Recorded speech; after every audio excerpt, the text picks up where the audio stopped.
So a few weeks ago, I posted a video on the laws of karma explained. And in it, I said in order for karma to make sense, we have to adopt a view that life isn't bounded by our birth and our death, but continues on for incarnations after and also before. While it seems that people really enjoyed my articulation on karma, one of the things I heard people asking is, could you articulate more why you believe in reincarnation and why you think it's a law of the universe? So today I'm happy to do just that.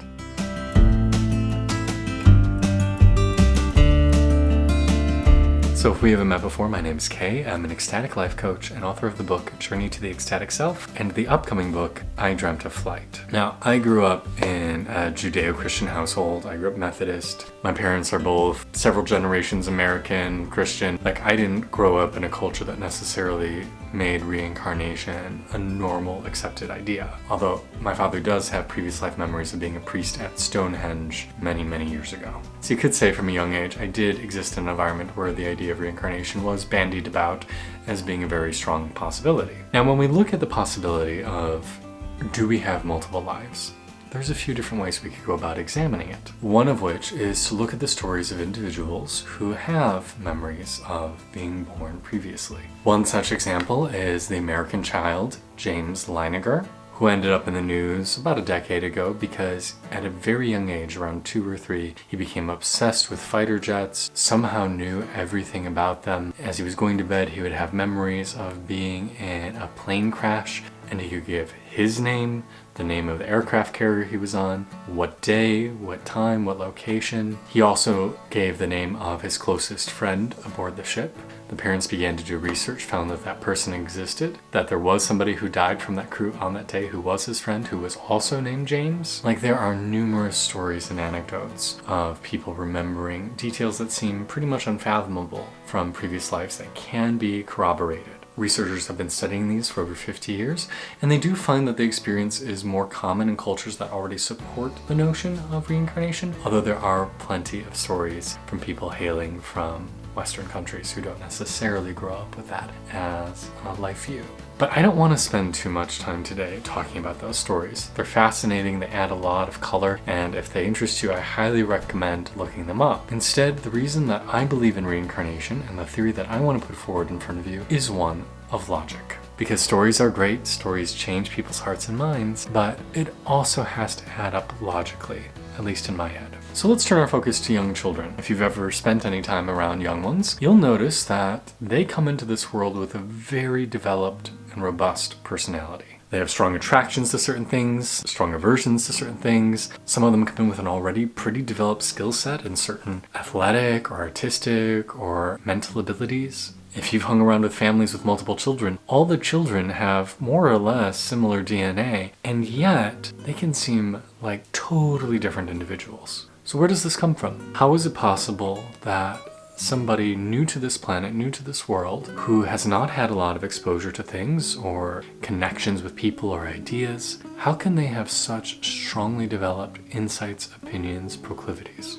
Are we going to say that all of it is genetic chance, that their DNA markers make them want or behave in certain ways? Do we argue that it's nurture, that their parents cultivate those skills, even though the parents will quickly tell you, I did not create this child, they came into this world pretty much fully formed? The more I have sat and thought and reflected on this, the more I've realized the idea of it just organically growing in those first few months of life just don't make sense to me. There's too much that people come into this world seeming to already be formed in. Again, whether that's abilities or opinions or ideas, it makes more sense to me if this life is a continuation of a previous existence where they had already done things and experienced things and developed certain abilities, developed certain patterns, and then this life is continuing to play it out. So that's one argument. The continuity of one life ending to the next, bringing a person in with really strong developed personalities, is one of my arguments for reincarnation. Another argument is a law of nature. One of the basic principles of physics is energy can be neither created nor destroyed. It can only be transformed. Also,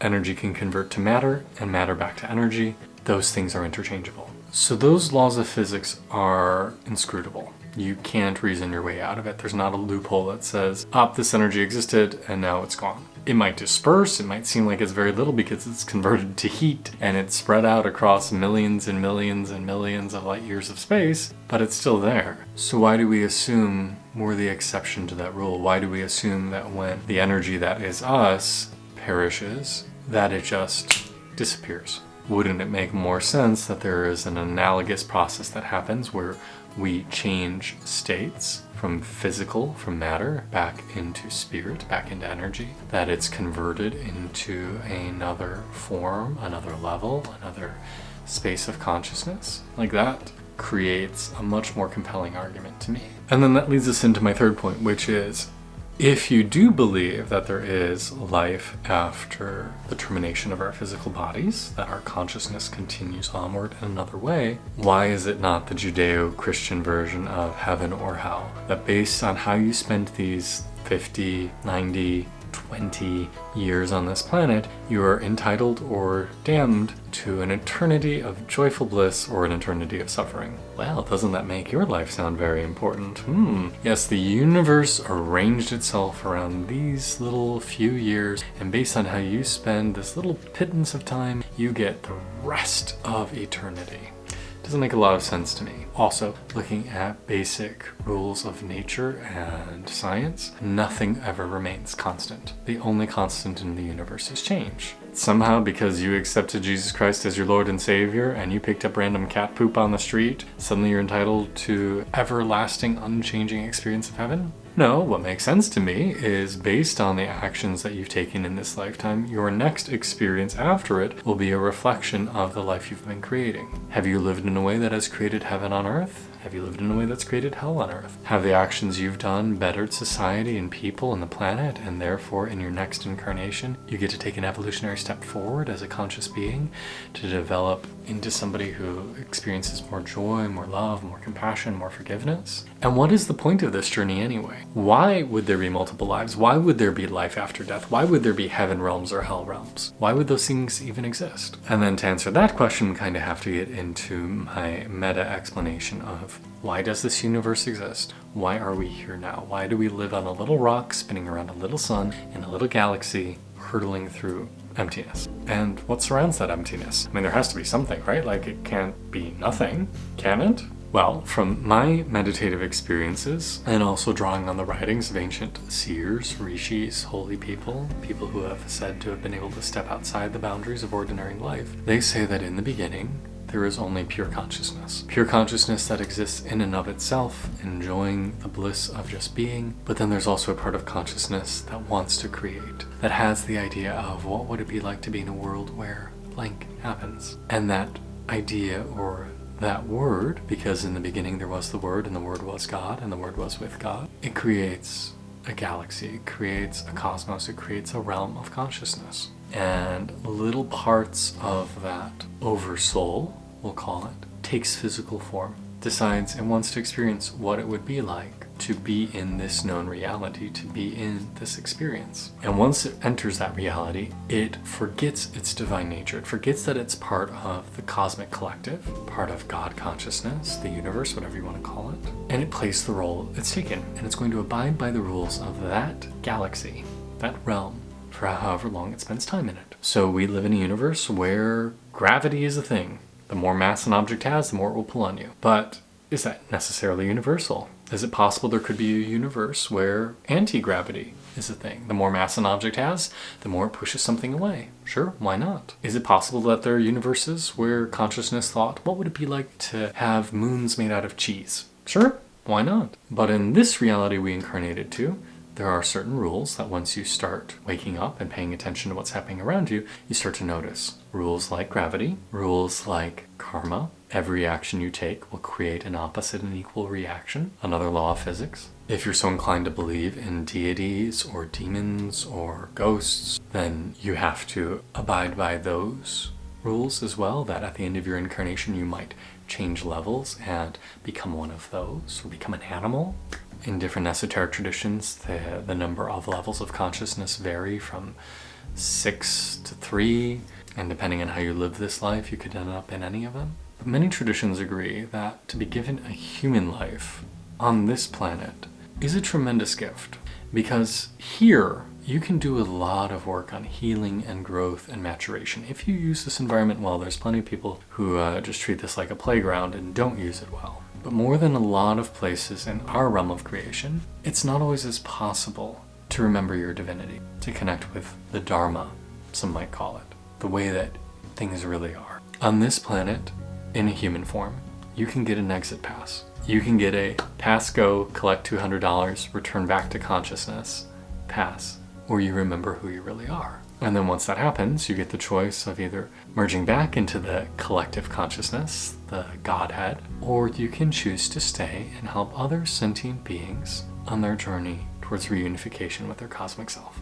And the term for that is Bodhisattva, becoming someone who pushes off their total full reintegration with Godhood so they can stay and serve. This makes a lot more sense to me. It's something I sense in my bones, much like I sense the effects of gravity, that if I trip, I will fall. I'm not going to just suddenly float off into space. Some of this might resonate with you, some of it might not. But this is why I believe reincarnation exists, because with all these things put together, it makes logical sense.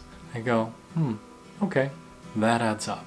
It adds up a whole heck of a lot more than just random life forms on a random planet existing for no reason, and we come in with all these soulful understandings and experiences and insights and patterns, and after our brief glimmer of life, suddenly it all ends and it was for nothing. I mean, that's a very nihilistic point of view, and it's a valid one, but it doesn't ring as true to me, because you know as well as I do that you are no older now than you were when you were 5 years old. And 40 years from now, you're not going to feel any older than you are now. Sure, your body will age. Yes, things will hurt, things will ache, you'll be tired and ready to leave this life. But who you are won't fundamentally change. I am still the same person now as I was as a very little kid. All that changes is our exterior. And of course, we get a little tired of this life, a little burdened down by all the loss, all the grief, all the experiences, and need a bit of a palate cleanser, a chance to forget all the hardship so we can go back into the joy of living. Because for many of us, as we get older, we start to become a little more crusty and a little less willing to engage with things with fresh, childlike eyes. So the universe helps us out and gives us real eyes of a child. What do you think? Does this make sense to you? Do you feel timeless? Do you feel eternal? Do you feel completely holy, just as you are? Because if you do, then I'm walking right with you. And this is my path. This is something I have known for a very long time, even if I wasn't able to articulate it. And I hope my insights and the wisdom I've gleaned and stolen from other people is of use to you. I'm Kay. This is Ecstatic Self.